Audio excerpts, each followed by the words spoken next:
One of the outcomes of Microsoft's acquisition of LinkedIn is its deeper integration of Office 365 and LinkedIn accounts.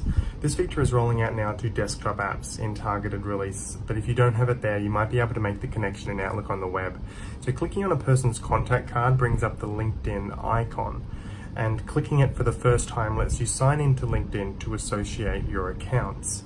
Once you've made the connection, it'll try to automatically associate your contacts with their LinkedIn accounts by their email address. And if there's no match, it'll offer you suggestions that you can use to link the accounts yourself.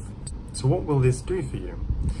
The insights from LinkedIn will start to pop up across your Office 365 services. So if you're having a meeting with someone you've never met before, Outlook will display LinkedIn insights that can help if the conversation starts to lull, for example. And you can also email your LinkedIn contacts directly from Outlook as if they were a regular Outlook contact. Office 365 is only sharing the calendars and contacts with LinkedIn, but it's not sharing the meeting titles, the locations, or correspondence between meeting attendees.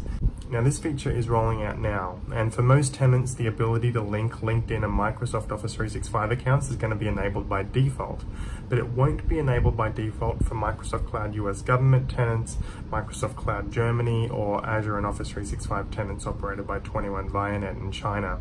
It also won't be switched on by default for tenants that are provisioned in Germany that aren't on the Microsoft Cloud Germany infrastructure, and it'll be off by default for tenants provisioned in France as well.